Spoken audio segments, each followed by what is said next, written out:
오늘 본문의 시작은 이렇게 시작하죠. 우시야 왕이 죽던 해에라고 시작합니다. 별것 아닌 것 같은 언제 이 본문이 쓰여졌는지, 언제 이사야가 이 경험을 했는지 기록해놓은, 시기를 기록해놓은 것 같은 이 한 문장, 우시야 왕이 죽던 해에, 이 한 단락의 문장 안에 이스라엘, 유대의 절망적인 상황이 담겨져 있습니다. 솔로몬 이후에 이스라엘이 두 쪽으로 나뉘어집니다. 북이스라엘과 남유다로 나뉘어지는데, 남유다는 두 개 지파분이 없기 때문에 연약하고 약했습니다. 그런데 우시야가 왕이 되고 나서 유다 역사상 가장 강대한 나라가 됩니다. 굉장히 땅도 넓히고 그리고 강한 군사력도 가진 나라가 되죠. 비록 우시야가 문제는 교만해져서 하나님 앞에 제사장만 해야 되는 분향을 하려다가 하나님의 심판을 받고 문둥병에 걸려서 별궁에 격리되어서 자신의 아들 요담이 대신해서 앞에 나서고 뒤에서 나라를 다스리는 그런 시간들을 보내다 결국 죽었지만, 강력한 나라를 만들었던 우시야 왕, 오늘날로 치면 누구라 그럴까요? 굉장히 힘있는 리더인데 그 리더가 갑자기 죽은 겁니다. 유다의 백성으로는 큰 위기를 느꼈을 것이고, 이제 이 나라, 이 민족은 어떡할 것인가. 아무리 봐도 요담은 우시야 왕보다는 못할 것 같은데, 이런 불안한 마음이 그들의 마음 가운데 팽배해져 있을 때, 인간의 왕이었던 우시야가 죽는 그 해에 선지자 이사야는 주께서 높이 들린 보좌에 앉으심을 보았습니다. 오늘 본문은 하나님께서 이사야를 부르시는 장면, 이사야를 세우시는 장면입니다. 그런데 그 부르심이요, 오늘 우리의 부르심과 맞닿아 있습니다. 예수님이 우리를 부르시죠. 그리고 그 보혈로 우리를 깨끗하게 거룩하게 하십니다. 그리고 우리를 사명의 자리로 보내십니다. 오늘 이사야의 이 부르심을 살펴보면서 우리를 부르신 하나님의 음성, 예수님의 음성을 듣기를 원합니다. 먼저는 하나님은 결코 무너지지 않는 참된 왕이 우리 하나님이심을 보여주고 계십니다. 1절을 다시 보면, 우시야 왕이 죽던 해에 내가 본즉 주께서 높이 들린 보좌에 앉으셨는데 그 옷자락은 성전에 가득하였고, 우시야가 강력한 나라를 만들고 강력한 군대를 양성했지만 결국 죽음 앞에서 모든 것이 다 무기력해졌습니다. 그런데 하나님은 그 옷자락이 성전에 가득하다라고 이야기합니다. 그 말은 하나님의 통치가 미치지 않는 곳이 없을 만큼 가득 차 넘친다라는 것을 보여주고 있습니다. 인간의 왕은요, 자신의 영토 안에서 자기가 사는 동안 다스리지만, 하나님은 모든 나라와 열방을 영원이라는 시간 가운데 공간의 제약 없이 다스리고 계십니다. 이사야는 유다의 위기, 모든 백성이 불안해하는 그 시점에 그 환상을 보고 하나님의 부르심을 받습니다. 이것이 우연일까요? 하나님은 이사야에게 우시야가 죽는 그때 하나님의 보좌에 앉으시는 그 모습을 보여주시는 이유는, 인간의 권세가 무너지고 허망해지는 그 자리에 하나님이 진짜 참된 왕으로, 만왕의 왕으로 앉아 계시고 다스림을 보여주고 계시는 것입니다. 우리가 무언가 잃어버릴 때, 우리가 무엇인가 강하게 붙잡고 있을 때, 그러다가 넘어지고 쓰러질 때 우리는 하나님 앞에 나아가야 합니다. 그 붙잡은 것이 헛된 것임을 알았기에 진짜 우리가 붙들어야 하는 것을 발견하는 자리로 나아가야 하는 것입니다. 그 자리가 어디죠? 오늘 이 천사들이 6개의 날개를 가지고 얼굴을 가리고 발을 가리고 한 쌍의 날개를 가지고 날아다니면서 하나님을 찬양합니다. 거룩하다, 거룩하다, 거룩하다. 만군의 여호와여, 그의 영광이 온 땅에 충만하도다. 성경에서 세 단어가 연속으로 3번 나오는 경우는 강조입니다. 최상급 강조. 그래서 가장 거룩하신 분을 하나님이심을 고백하고 있는 것입니다. 그런데 놀랍게도 요한복음 12장 41절에 보면 이사야가 보았던 이 하나님의 영광이요, 예수 그리스도의 영광이었다고 증언합니다. 이사야는 성전에서 환상 중에 하나님의 영광을 잠깐 보았지만, 우리는 예수 그리스도의 십자가를 통해 하나님의 거룩하심과 사랑하심이 하나로 만나 우리에게 보여주는 것을 보게 됩니다. 거룩하신 하나님의 죄인을 심판하지 않으시고 오히려 자신의 아들을 내어주셨다는 것은, 이것이야말로 이사야의 환상보다 더 깊은 영광의 계시임을, 십자가야말로 하나님의 영광의 계시임을 우리에게 말씀해 보여주고 계십니다. 그런데 그렇게 영광스러우신 분이 우리를 위해 얼굴에 침뱉음을 당하시고 십자가에 달려 죽으셨습니다. 모든 것이 무너지던 그 순간 이사야는 무너지는 그 가운데서 하나님의 영광을 보았습니다. 우리의 인생이 우시아가 죽었던 해처럼 무너지는 그 무너진 해가 언제 있었습니까? 의지했던 것이 흔들리던 그 자리가 언제 있었습니까? 하나님이 진짜 왕이 누구신지를 우리에게 보여주시려고 하는 것은 아닐까요?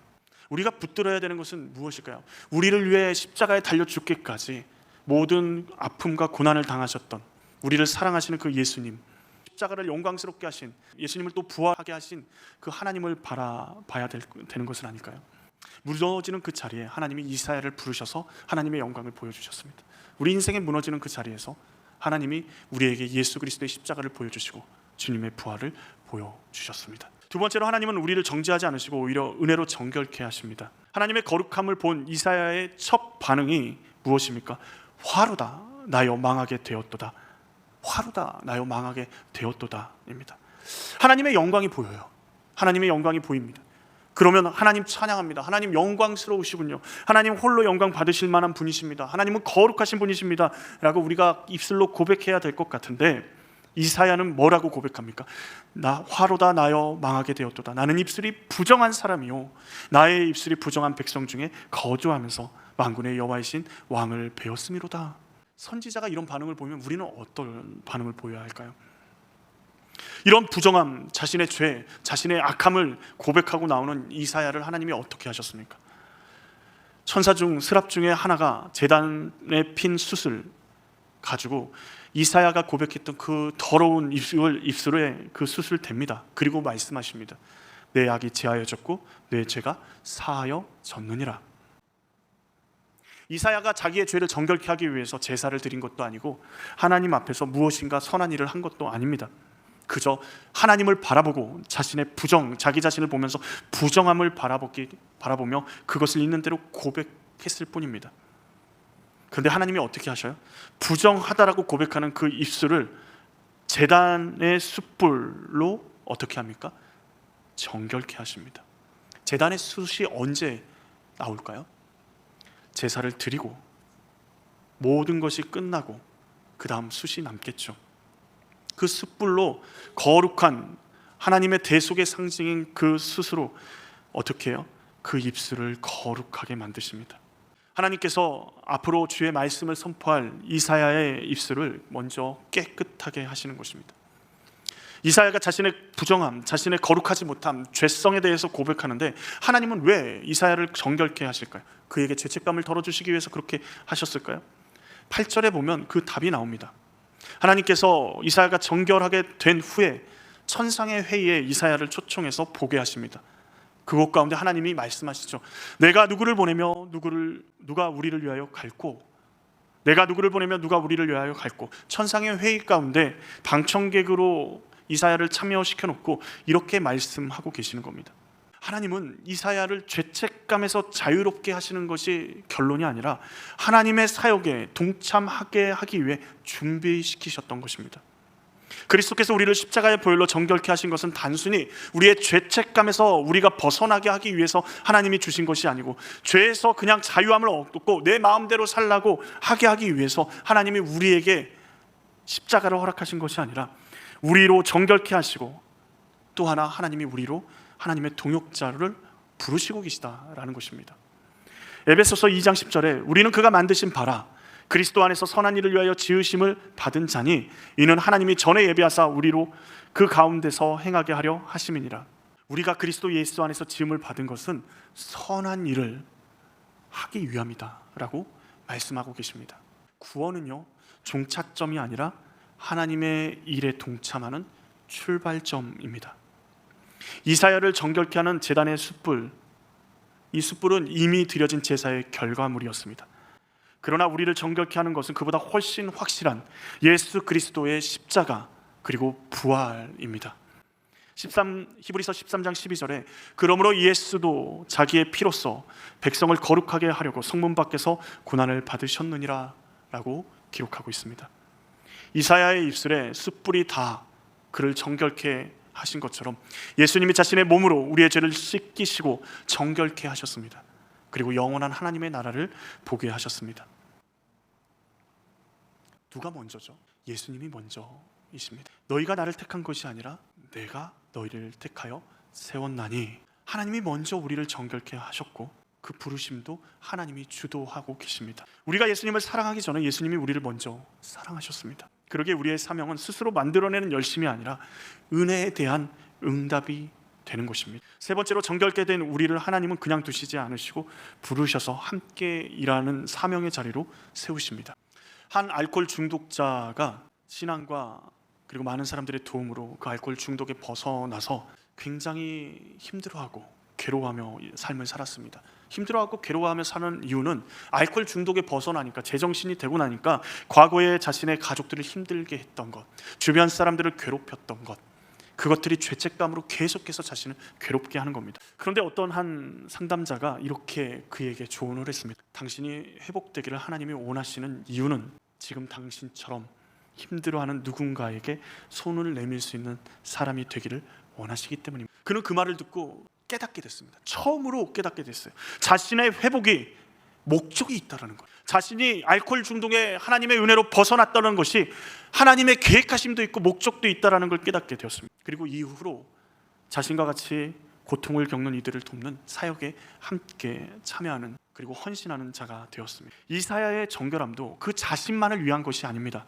하나님이 우리를 예수 그리스도의 보혈로 정결케 하신 것도 동일한 이유입니다. 우리를 통해 하시고자 하는 하나님의 계획과 일이 있기 때문입니다. 8절에 하나님의 말씀을 우리가 듣습니다. 오늘도 말씀하십니다. 내가 누구를 보내며 누가 우리를 위하여 갈고. 그런데 이사야가 좀 이상하지 않습니까? 방금 전까지 하나님의 영광을 보고요, 화로다 나여 망하게 되었도다라고 부르짖으며 자신 절망 가운데 있던 이사야가 하나님의 이 부르심 앞에 조금도 망설임 없이 응답합니다. 조금도 망설이지 않아요. 어떻게 그런 변화가 가능했을까요? 똑같은 이사야, 똑같이 능력 없고 힘없는 연약한 자인데 하나님이 부르실 때 주님 내가 여기 있나이다 나를 보내소서라고 어떻게 그렇게 자신 있게, 그것도 천상의 회의의 자리에서 이야기할 수 있을까요? 답은 분명합니다. 이사야는 더 이상 자신을 바라보지 않습니다. 자신의 능력, 자신이 가진 것 바라보지 않습니다. 자신을 부르시는 하나님을 바라봅니다. 사명은요, 자신의 자격을 확인한 자리에서 나오는 것이 아닙니다. 사명을 감당하는 것은 부르신 분이 누구신가에 대한 확신에서 감당할 수 있느냐 없느냐가 결정됩니다. 이사야의 확신은 거룩하신 하나님이 자신을 정결하게 하신 그 은혜를 경험한 이사야로서는 나를 정결하게 하신 하나님이 나를 보내셔서 그 일을 감당하게 하실 것을 믿고 믿음으로 고백하며 내가 여기 있나이다 나를 보내소서라고 믿음으로 고백하며 주님 앞에 나아가는 것입니다. 우리는 가끔씩 하나님이 부르실 때 내가 무슨 자격이 있습니까? 내게 무슨 힘이 있습니까? 되묻기도 합니다. 그러나 우리의 진짜 질문은요, 내게 무슨 능력이 있느냐, 내게 무슨 자격이 있느냐가 아니라 지금 나를 부르셔서 쓰시고자 하시는 분이 누구신가를 바라봐야 하는, 부활하신 예수님이 요한복음 20장 21절에서 아버지께서 나를 보내신 것 같이 나도 너희를 보내노라 라고 말씀하셨어요. 근데 제자들이 어떤 모습이에요? 누가 자기들을 잡아서 죽일까 봐 벌벌 떨며 두려워하며 숨어있는 제자들에게 예수님이 하신 말씀입니다. 예수님이 그들을 찾아와서 어떻게 하셨습니까? 하나님의 역사심을, 손에 난 못자국을 보여주시고 옆구리에 창자국을 보여주시고 자신이 부활하셨음을, 살아나셨음을 보여주셨습니다. 예수님을 보내심으로 하나님은 십자가의 사랑을, 하나님의 사랑을 보여주시고 하나님이 우리를 위해서 분명히 하시고자 하시는 놀라운 은혜를 보여주시며 주님이 일하실 것을, 우리와 함께 하시기를 원하심을 보여주셨습니다. 이사야가 하나님 앞에 응답할 수 있었던 것, 자기 확신이 아니라 자신을 정결케 하신 하나님의 은혜를 힘입어 할 수 있었던 것입니다. 우리도 주님 내가 여기 있습니다 나를 보내소서라는 이 믿음의 고백은요, 우리를 바라보면 도저히 할 수 없는 고백입니다. 주님 제가 아니라 저 권사님, 저 믿음 좋은 장로님 보내십시오. 저는 안 됩니다 라고 고백하기가 쉽지 않겠습니다. 그렇다면 이사야가 받은 사명, 그 사명의 자리를 하나님이 보내셨잖아요. 그러면 어떤 걸 우리는 기대하게 되죠? 만약에 하나님이 우리를 보내셨고 우리에게 말씀을 선포하라고 말씀하시면 어떤 걸 기대하십니까? 우리가 하나님의 말씀을 선포하면 그 사람이 눈물을 뚝뚝 흘리면서 내가 죄인입니다, 이사야가 그랬던 것처럼 내가 죄인이다 어떻게 할꼬 라고 이렇게 회개하며 나오기를 기대하지 않습니까? 그런데 하나님이 이사야에게 주신 사명은요 전혀 다릅니다. 9절 말씀에 가서 이 백성에게 이르기를 너희가 듣기는 들어도 깨닫지 못할 것이다 라고 말하는 것입니다. 그들이 눈으로 보고 귀로 듣고 마음으로 깨달아 다시 돌아와 고침을 받을까 하노라. 하나님도 그들이 깨닫고 돌아오는 것을 바라지 않으신다는 거예요. 그런데 이사야에게 하나님의 말씀을 선포하라고, 명령하시니 얼마나 당황스럽습니까? 그런데 하나님께서 지금 이 말씀 가운데 우리의 전체 역사적 상황과 문맥을 보고 6장까지 왔을 때 우리가 이사야서의 앞부분을 보면 이스라엘 백성, 유다 백성은요 이미 오랜 시간 하나님의 말씀을 받았습니다. 수많은 기회가 그들에게 주어졌습니다. 그런데 그들 스스로 완악해질 대로 완악해진 상태입니다. 이제는 더 이상 방법이 없어요.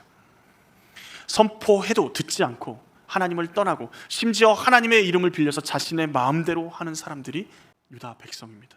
그러기에 이사야의 선포는요 그들이 돌아오게 하는 것에 목적이 있는 것이 아니라 그들의 완악함을 드러내는 데 목적이 있는 것입니다. 태양빛이 건강한 눈을 가진 사람에게는 밝고 환하고 좋은 것처럼 느껴지지만 병든 눈을 가진 분들은 통증을 주는 강렬한 빛으로 느껴집니다. 마찬가지로 하나님의 말씀이 준비되어지고 옥토로 준비되어진 사람들에게는 생명을 주는 말씀이 되지만 완악한 마음, 깃밭과 같은 그 마음을 가진 사람들에게는 그 자신의 완악함을 드러내는, 그 완악함이 분명하게 드러내는 말씀이 되는 것입니다. 이사야가 묻습니다. 주여 어느 때까지니까? 열매를 맺지 못할 걸 알면서도 어느 때까지 주의 말씀을 선포해야 합니까? 어느 때까지 이 백성이 고난을 당해야 되고 멸망을 당해야 됩니까? 그런데 이 이사야의 외침이 오늘 우리의 신앙생활의 현실이기도 하지 않습니까? 복음을 전할 때 많은 사람들이 감격해하고 감사하며 받아들이면서 주님 앞에 나옵니까? 때로는 거절하고요, 때로는 조롱하고요, 때로는 무시를 당합니다.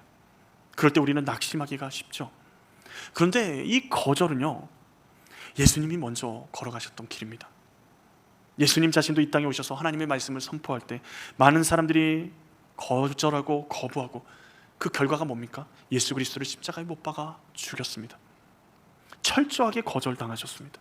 우리가 사람들에게 거절당하고 그 거절 때문에 낙심할 때 우리는 혼자가 아닙니다.